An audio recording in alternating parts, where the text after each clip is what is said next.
There are no such things as UFOs. I mean, all this talk about people from outer space is ridiculous.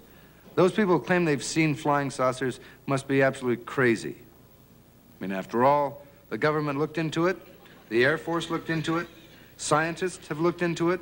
They've investigated over 30,000 sightings and found it was just nonsense, total nonsense. I've looked. I saw nothing strange.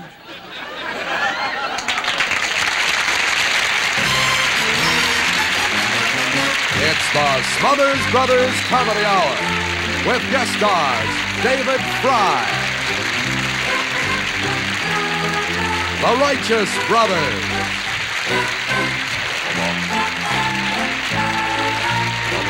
Lee French, special guest star Glen Campbell, the Jimmy Joy Singers, the Ron Poindexter Dancers, and Nelson Riddle and his orchestra. Television City in Hollywood. Ladies and gentlemen, meet the Smothers Brothers.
Very responsive. They were just very good. And you were beautiful, too. I mean, the singing, you sang really good. I felt good tonight. You know, you really sang good. I felt good. I mean, I can sing, too, but I don't want to take anything to detract from your singing, but you sang really great. Thank you. And your bass playing, superb. Thank you. Thank you. I can play that stuff on the guitar, but it doesn't make any difference because you are a good bass player. You sing good and you play good bass. Yeah.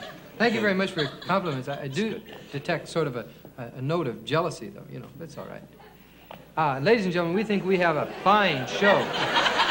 We think we have an excellent show lined up for you this evening. We've got a lot of fine performers. Dick, what? Did you say that I was jealous? Yeah, I sort of threw that out. me jealous? Yeah.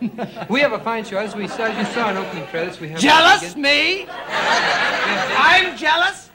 Tommy Smothers jealous of Dickie Smothers? Boy, that's gonna be a great remark. Me jealous of you. That's as clever as some of the witty, clever, far-out things that I just whip off the top of my head sometimes for funny laughs. But it's true. Me jealous. Anyway, as I said, yeah, we do have a fine show, if we'd ever get to it. We do have a fine show if we ever get to it. You're the one that's jealous. You crazy? I think that you're well, the one there that's is a jealous. tone. There's a little note of truth in what you said. You are See, jealous. Many years ago, Tommy, when we first started out, I was jealous of you. There was a little bit of sibling jealousy. That's what You know, I thought. you got all the laughs. You played the great guitar and you Yeah. sang, and all I did was stand in the background, sing my tenor parts, and play the bass. But Yeah, I figured you were jealous. I haven't been jealous for a long time because of you. How'd you overcome that? Oh, it's easy, Tom. See, you haven't got a laugh for 3 years. Anyway, as I said... You are jealous. I can figure that out. Obviously, by that saying, you are jealous of me. No, You're jealous, but absolutely there's no reason for you to be jealous of me. I'm not jealous. Because, I mean, you are a straight man and you play bass and everything like that, and you are my brother, and I can see why you would be jealous, but there's no reason to be jealous. Oh, thank you. Because you are a straight man and a bass player and a singer. Yes, that's what I am. I'm an actor. What? An actor, a thespian. Oh, an actor, a thespian. What do you mean you're an actor? Well, more than anything, to anybody out there that is that's watching the show that's on the Academy Award Sciences thing, I am up for a Academy Award. You mean you won an Oscar? I won an Oscar more than anything. Do you know what an Oscar signifies? Of course I know it is. I'm an actor. What does an Oscar signify? It signifies the finest achievement in acting for the year. Right. And I certainly So what makes you think you'd be up for one, Tommy? You're a fascist. Because exactly what have you ever done? What have you done? I'm in the midst. You probably...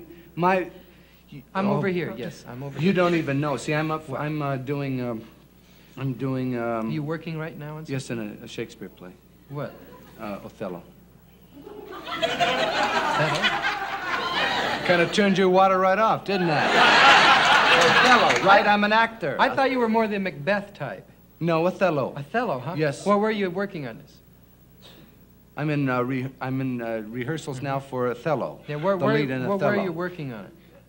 I mean, where's the production? Don't you think that I'm Othello? I believe you. I believe you. Anything you say, I believe. Where are you going to do Othello? You don't think that I'm going to be Othello? I think you are. You're really a good Othello. Where are you going to do it? You going to do it in a trailer park or what? I mean, so you get out quick. You know, one of those things? I am doing Othello. Where? Las Vegas. I speak up. I can't hear you. Where? I said I was doing it in Las Vegas. Las Vegas? What kind of production is that? Oh, it's topless. All right. Topless Othello. Tommy, do you have any conception what it takes to be an actor? An actor, a thespian, has to be able to move the audience to tears, to laughter, to move them any way he wants to with a flick of an eyelash, anything. I are an actor.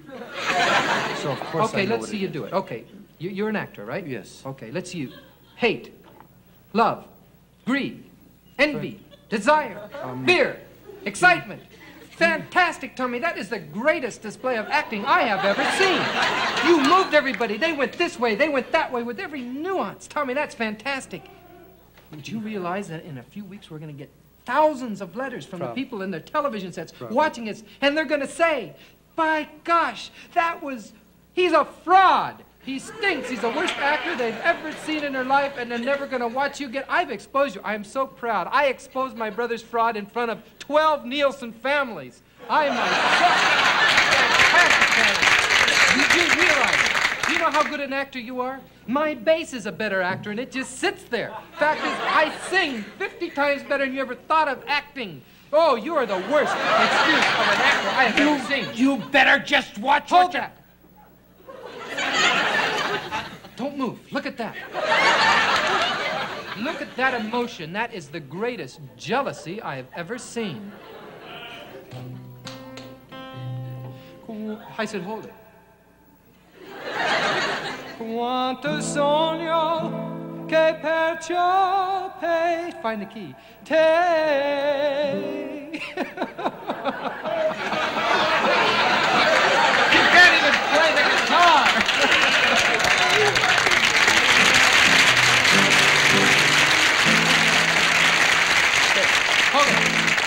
Hold that, groove. Hold that. That's beautiful. I can't hold it anymore. For a guitar player, you're a great actor. Quanto sogno che perciò per te. It's hard to sing this way.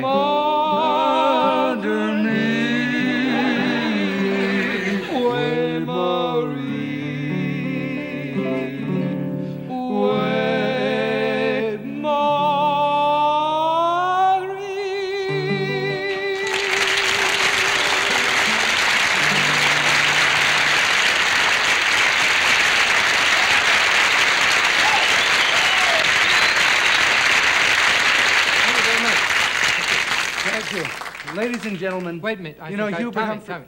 I think I better do the introduction. They seem to be my audience, you know. Ladies and gentlemen, Hubert Humphrey is going back to teaching at the University of Minnesota. What his course might be like is anybody's guess. But with that in mind, ladies and gentlemen, we'd like to present David Frye with his impression of the Hubert Humphrey Classroom of the Air, Politics for a Contemporary Society.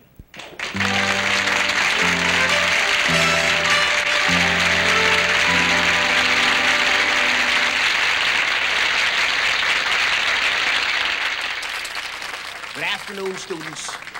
I want to say that I am proud as punch to be here.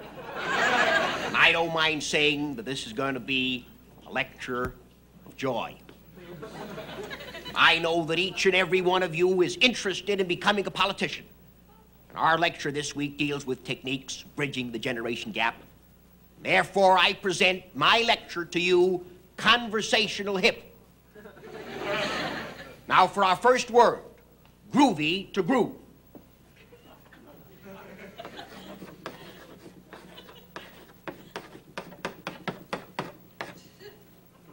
Now, the act of grooving. To groove, of course, is to feel ecstatic or joyful. For example, see Dick. Now, see Dick groove. Now, see Jane. Now, see Jane groove. Now, see Dick and Jane groove. No, we'll do that.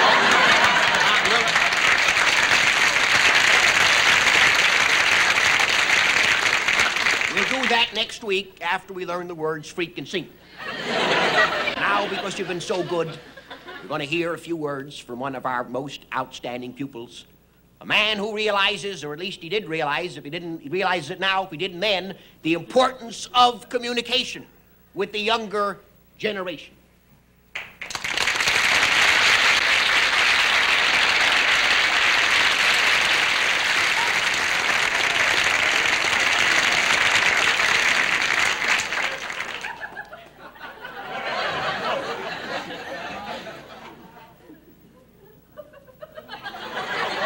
My fellow Americans, I come to you with a heavy head. Tonight I do not want to rap to you about the big bummer of Southeast Asia. I do not wish to say anything that might blow our gig in Paris.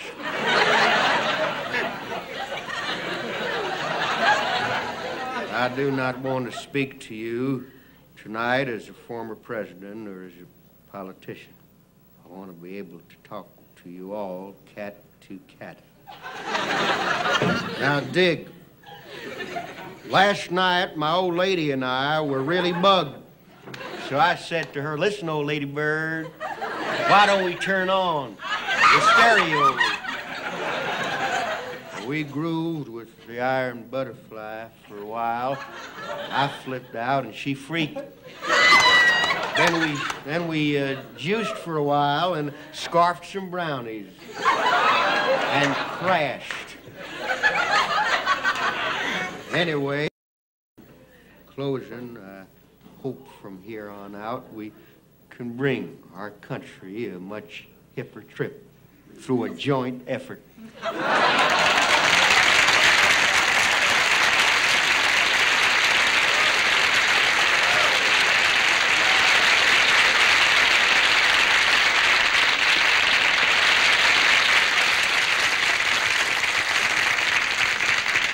Well, that's an odd way for him to leave. Usually gives me 5. Well, that's it for now. Next week, we're going to get into cop-outs and put-downs.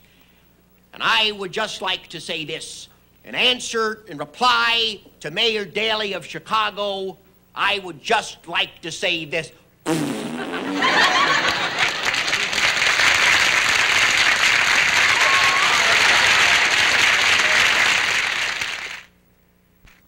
Oh boy,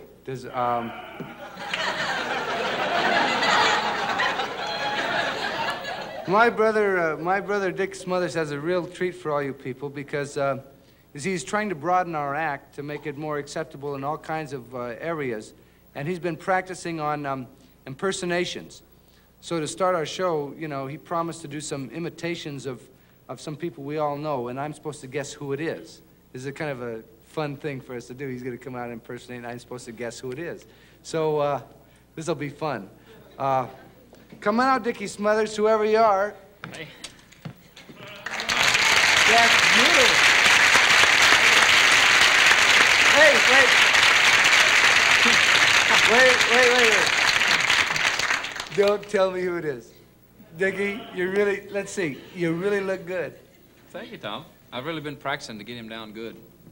You even sound like him. Well, thank you, Tom. I've been working on it. You're even taller. Yeah. You wearing heels? Yeah. That's fantastic. Now let me see, who could it be? Absolutely fantastic, Dick. That's the greatest Joe Palooka I've ever seen in my life. Ladies and gentlemen, Glen Campbell.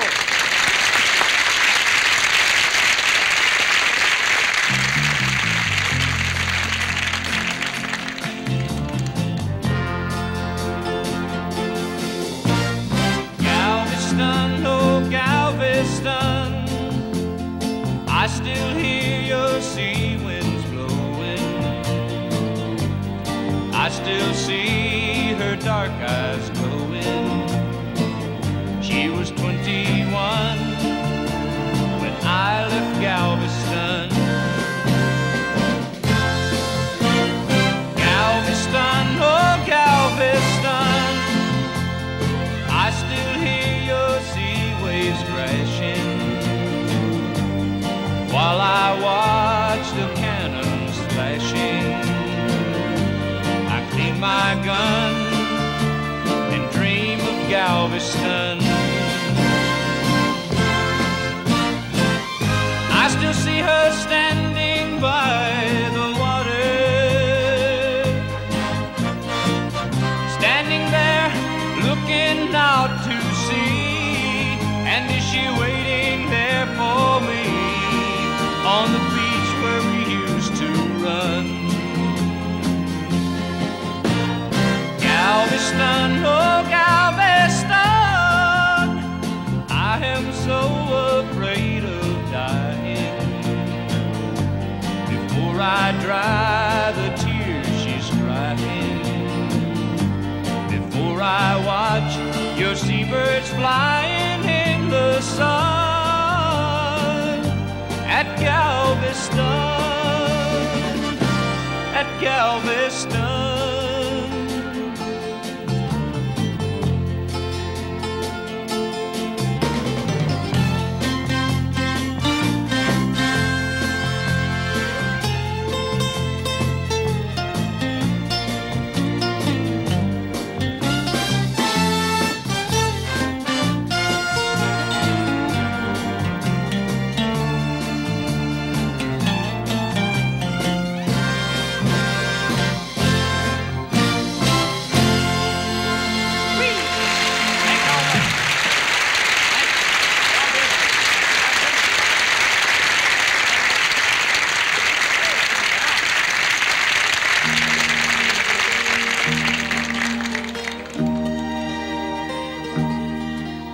You're not a queen, you're not an angel, you're a woman. I'm not a king, I'm a man. Take my hand, we'll make a space in the life that we planned. And here I'll stay until it's time for me to go. Though we're different worlds apart, we're not the same. We laughed and played at the start like in a game.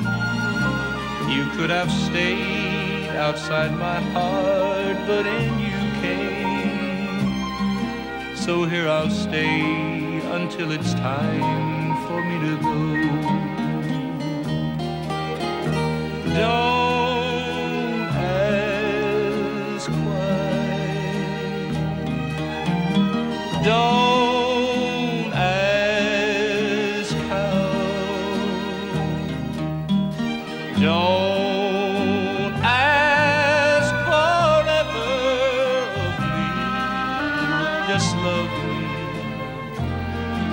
love me now.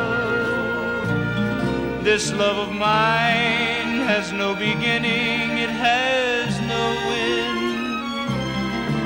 I was an oak, now I'm a willow, I can bend.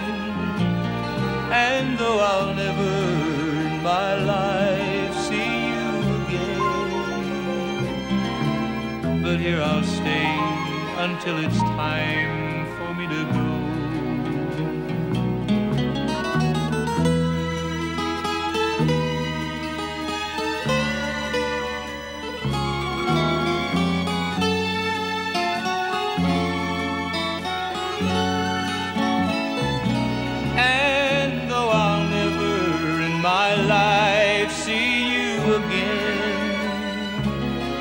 So here I'll stay until it's time for me to go.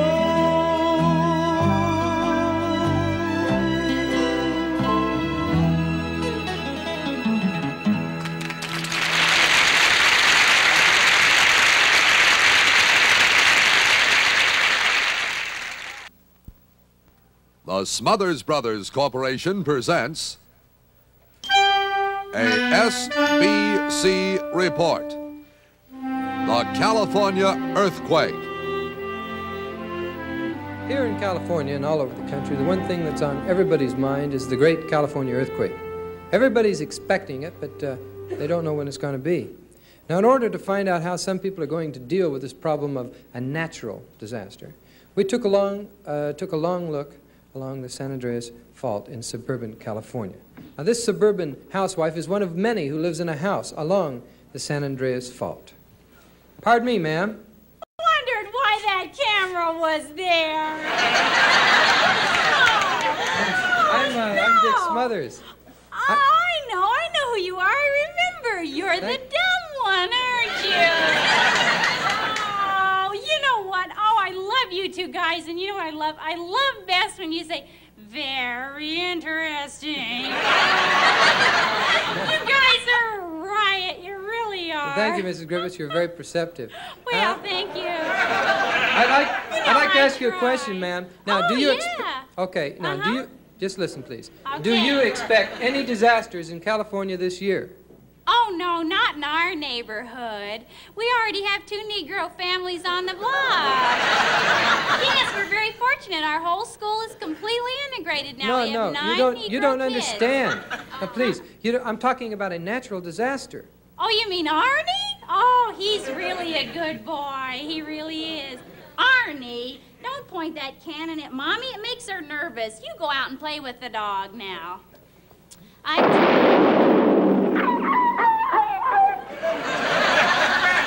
tell you, if that dog runs away again, he's gonna want another one. Boy, I hope I have enough stamps saved. Now, what about the earthquake? Oh, you know what? I should tell you this. You'll love this. Do you know that I have the biggest collection of stamps in our entire neighborhood? No, I didn't know that. I sure do. I'm the champion stamp licker. Wow. I love to lick the glue off the backs, you know. You know something? I think they put something in the glue on the backs there so you want more. Mrs. Griffiths. That is. Yes, stamps. I understand. Yeah. Mrs. Griffiths, we have something very important to talk about. What's more important than stamps? That great California earthquake. Oh, I just love that. You know, when Clark Gable and Jeanette MacDonald are out there singing in the ruins, San Francisco. Oh, aren't earthquakes romantic? Oh, I love Clark Gable. Mrs. Griffiths, are you aware of the fact that a major earthquake might happen at any moment?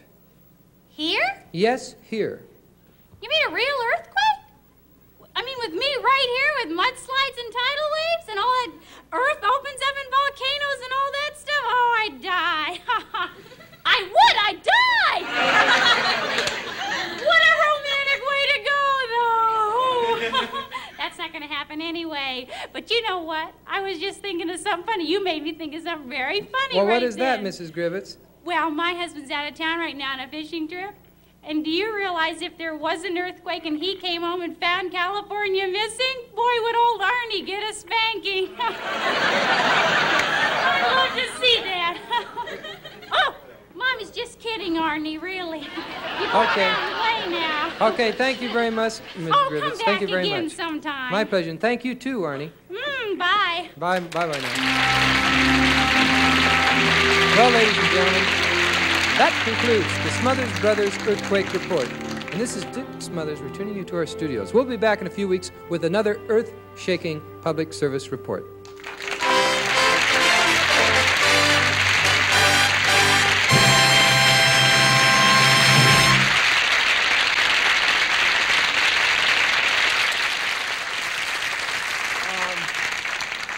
You know, Lee French is too much. But you know something? What I was doing the past couple of weeks, if anybody noticed, that I've been doing this looking up in the air thing, where I'd stand like this, and my brother'd come out, and he'd look up in the air. It was the old looking up in the air gag. He's really a dummy, man. He always falls for things. But tonight, something's. You know what I have in my hand?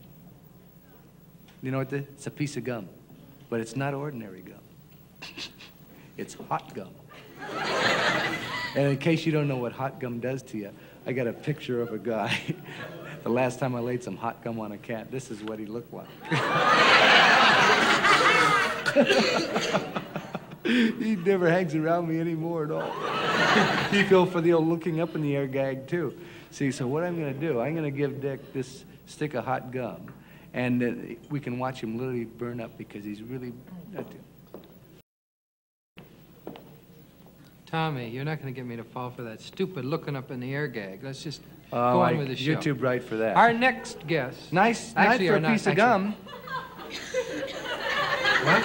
I said it was a nice night for a piece of gum. Oh, I hadn't really thought about it, but I have my own gum, Tommy. I got a whole pack of gum here. Yeah, but that isn't opened. Here, why don't you have a piece of gum from me? No, thanks, Tom. I could wait. Anyway, ladies and sure you gentlemen, don't want the a piece of gum no this nice thanks. night? Later on. Now, ladies and gentlemen, Take my gum. what's the matter with you? It's from your brother, and I love you, and you wouldn't. Here, it's already open. My goodness, you wouldn't want to waste that. Think of the people in China don't have any gum. Okay. Thank you very much, Tommy. I really enjoy, chewing gum. Our next guest. Bring out the water hoses. Old dumb Bulbous here just fell for the old fire-eating act.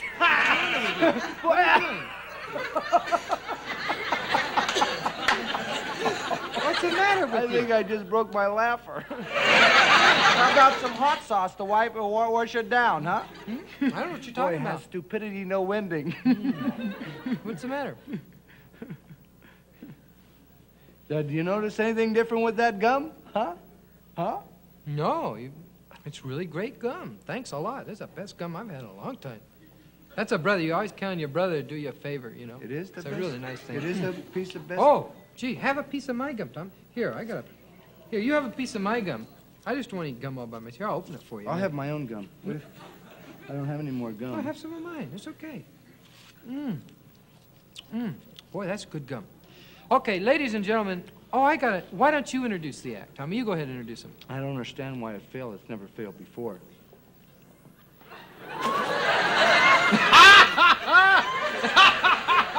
My old brother fell for the oldest gag in the world, the old pucker gum gag. Ladies and gentlemen, a little blue-eyed soul, Jimmy Walker and Bobby Hatfield, the Righteous Brothers. Let's hear it. Hey. Thank you. We'd like to do a medley of songs by the #1 soul team in the whole wide world, Sam and Dave. Didn't have to love me like you did, but you did, but you did. And I thank you. You didn't have to hold me like you did, but you did, but you did. And I thank you. All my life I've been shortchanged. Without your love, baby, it's a crying shame. No one knows what they're talking about when they say that you're doing wrong. I wanna thank you.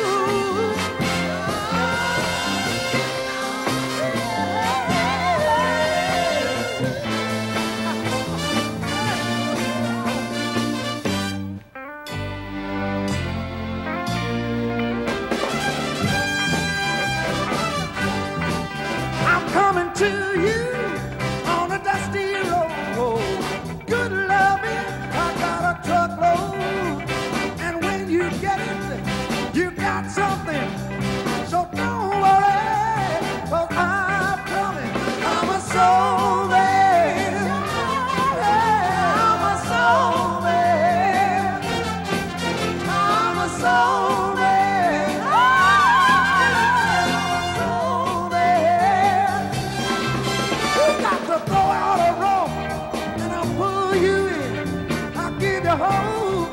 That'll be your only boyfriend, yeah, yeah.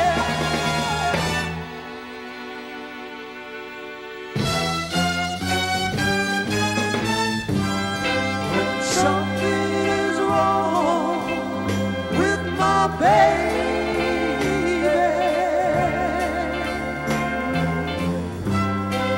something is wrong with me.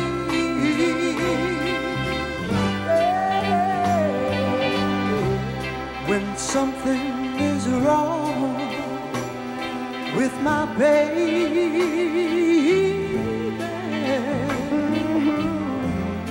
something is wrong with me.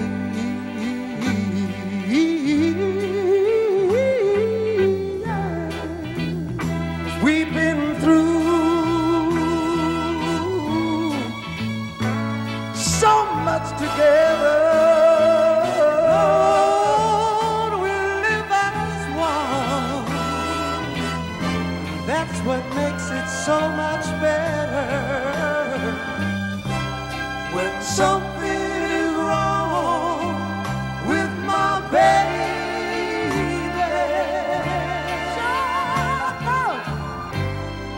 something is wrong.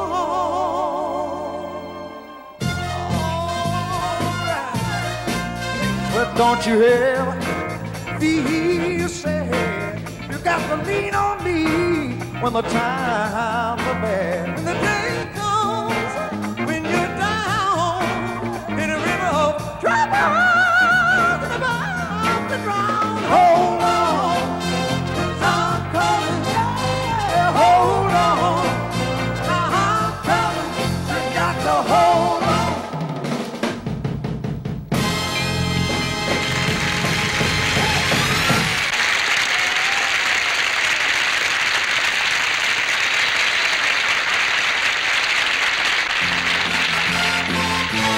We'll be right back with Glen Campbell, David Frye, Righteous Brothers, and Lee French on the second half of the Smothers Comedy Brothers Hour. Ladies and gentlemen, President Nixon has just come back from a triumphant tour of Europe. And tonight, Isn't that with right, the Tom? that's right, he has come back from a triumphant tour of Europe. If you, that's what it is. And All tonight, right. with the help of David Frye, we'd like to show segments of 3 of his key visits: That's right. England, France, and Rome.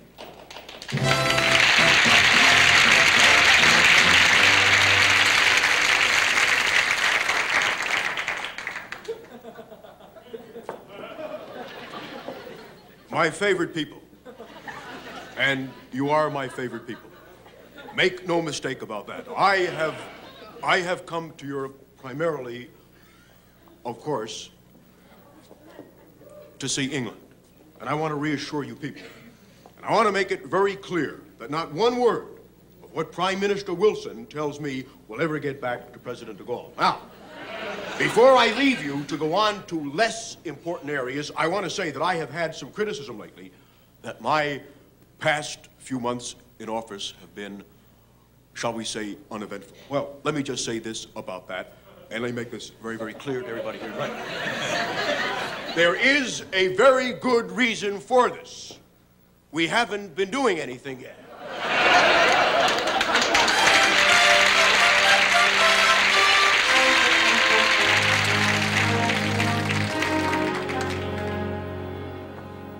Mais amis favors.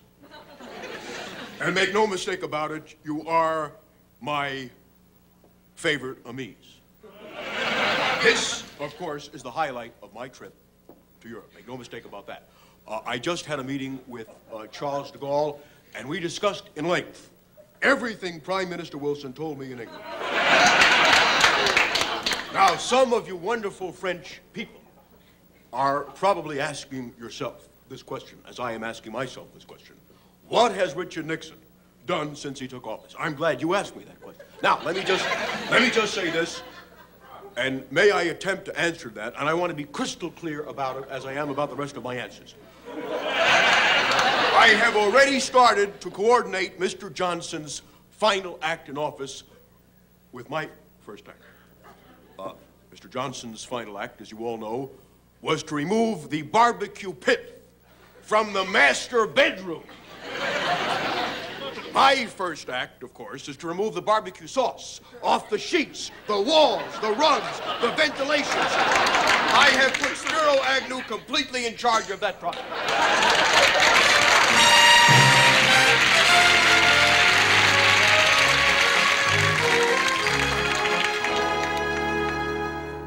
Friends, Romans, countrymen, and I feel like you are my countrymen. I come to this country because, as far as I'm concerned, all roads lead to Rome. Now, before I say ciao, and make no mistake about it, I will say ciao. I know what you are wondering. What am I here for? I, of course, am wondering that, too. Well, aside from the fact that you are my favorite people, and make no mistake about that, you are my favorite people, the main reason, let me make this very clear, the main reason I'm here is that, and I want to make this, of course, pizza clear to all of you people. A little funny of my own. I hope you enjoy it. Now, let me, of course, say this. This morning, I had a meeting with His Holiness, the Pope. We talked about, of course, naturally, what I said to de Gaulle and Wilson. Usually, everything I say, including what I'm saying to you here now, is a closed-mouth secret. But I didn't want to tell him anything, but there's something about that man that just makes you want to confess.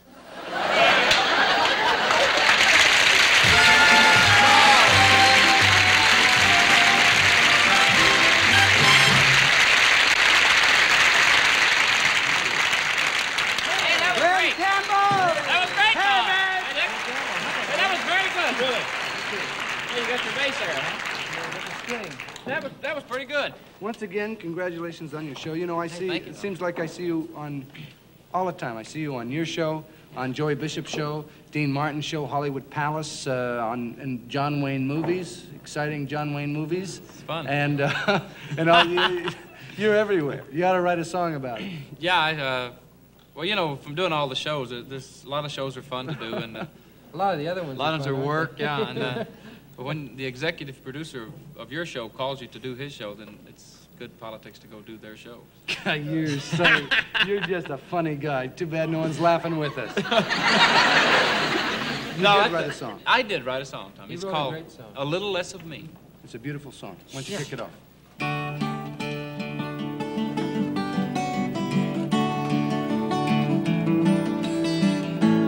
Let me be a little kinder, let me be a little blinder to the faults of those about me, let me praise a little more.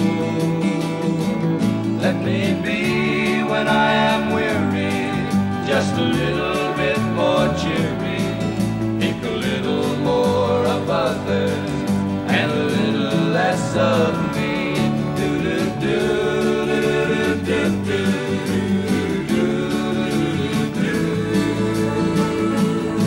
Let me be a little braver when temptation bids me waver.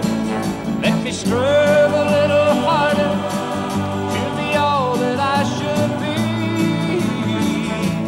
Let me be a little meeker with my brother that is weaker. Think a little more of others and a little less of me. Do-do-do.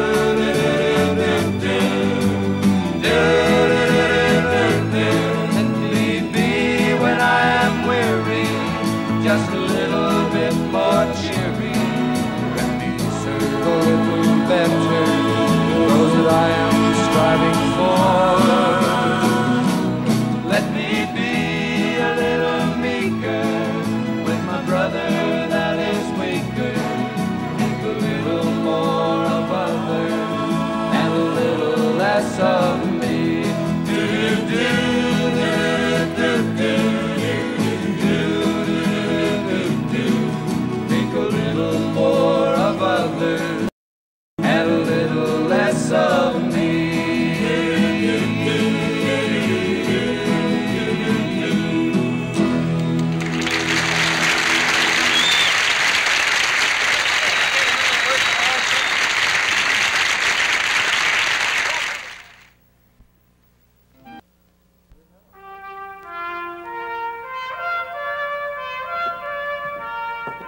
Ladies and gentlemen, a museum is one of the most unique places a person can visit.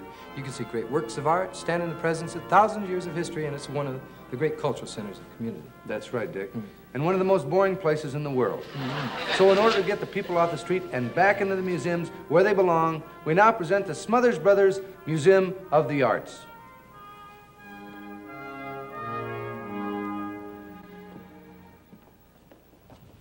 Now here, ladies and gentlemen, you see a photograph of a Greyhound bus blown up to actual life size by artist Mason Williams. How long did it take him?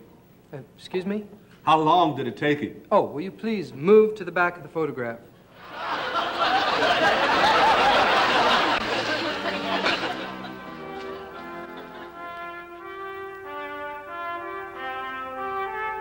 Look, Daddy, it's a... I know exactly what it is. It's the filthiest exhibition I've ever seen. Now, come on this way.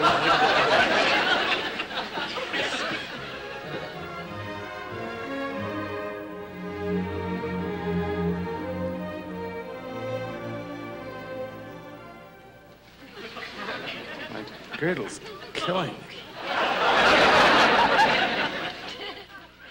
Well, you've seen some famous busts today. You've seen Lincoln, Washington, Bach, turn on, and you just saw the most famous, which is Beethoven. Oh, as a special surprise, ladies and gentlemen, look right over there and see a man in the actual process of making a bust. All right, Mac, get your hands up against the wall.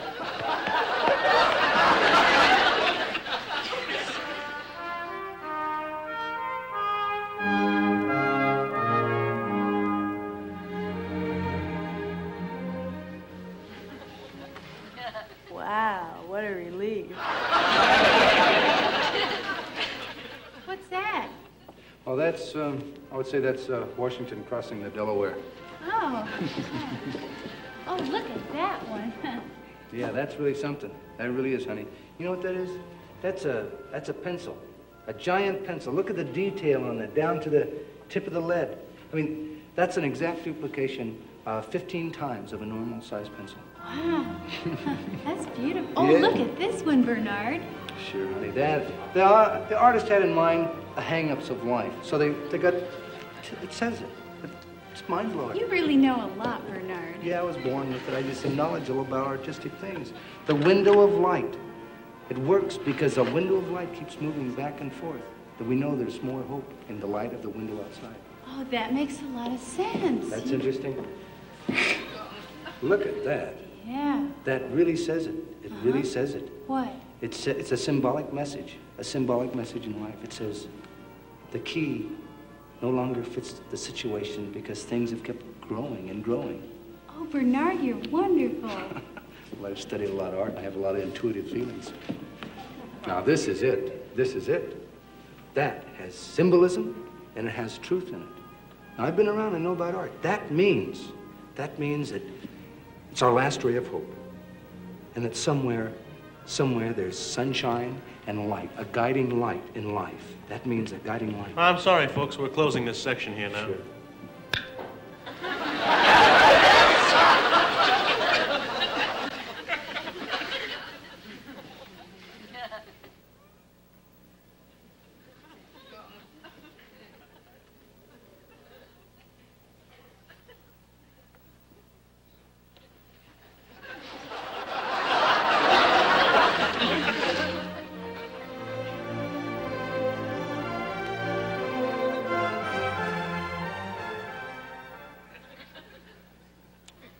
Her girdle's killing me.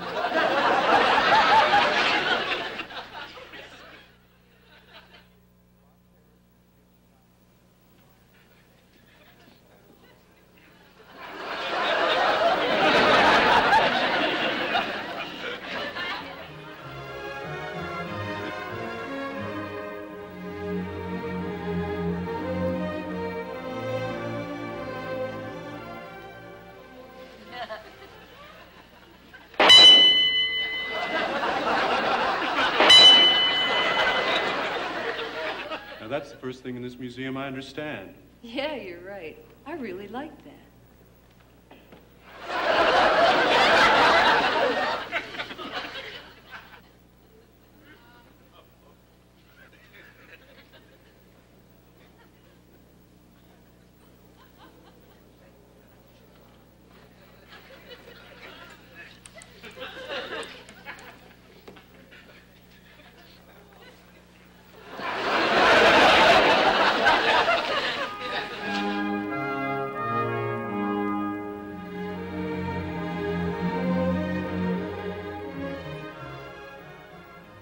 This is the last time we're going to play Berkeley.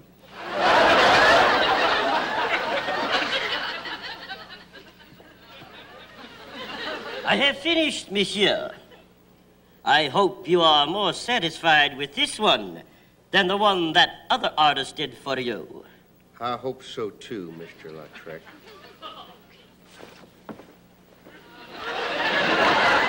Well? It's a little too loose, Lautrec.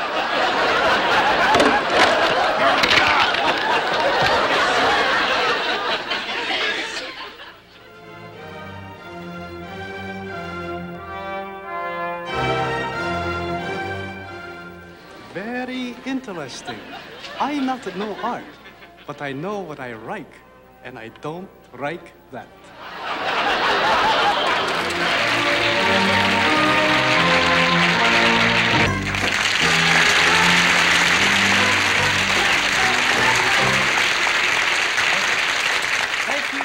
Thank you very much.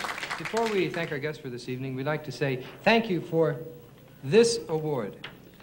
Now, this award is, sounds like we're blowing our own horn, but we're really not. This is the first award of its kind ever given, and it's a Lectography Award. And it says, Lectography Award presented at the Smothers Brothers Comedy Hour for consistent, outstanding achievement in the creative use of lectography in television production.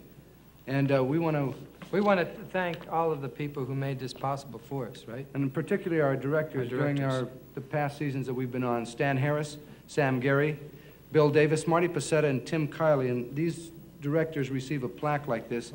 And we're quite honored and very proud of this award because we have tried not only to be, sometimes people think we're trying to say things more than we're supposed to say, but we've been involved and have been proud to have people who are directors who... That's right. We thought it would be very interesting. You would never let me say anything. You said it very well, Tom. But we thought it would be interesting to show everybody some of the lithography effects that helped us achieve this very fine award.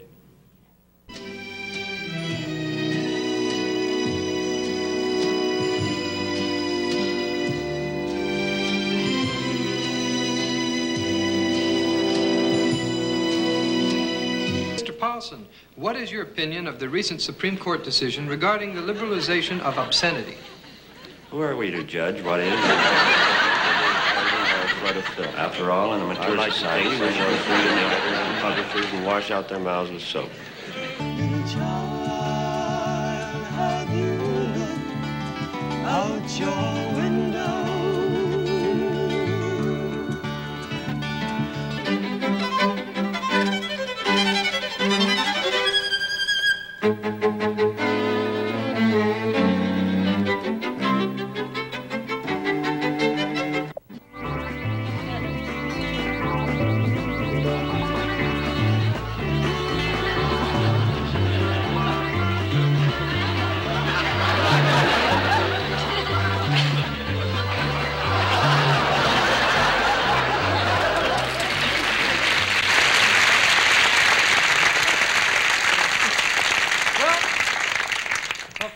That's about what the magic of videotape is, and they have a word for it now. It's not called videotape anymore, it's lectography, right? Right.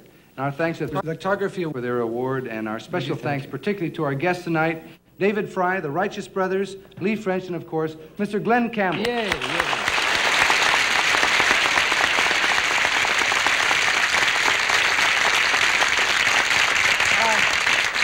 We're very much looking forward to our guests next week, because next week we have Peter, Paul, and Mary, Mort Saul, Jennifer. And our special guest star, Donovan. It's a fantastic show. So, good night. Good night, everybody.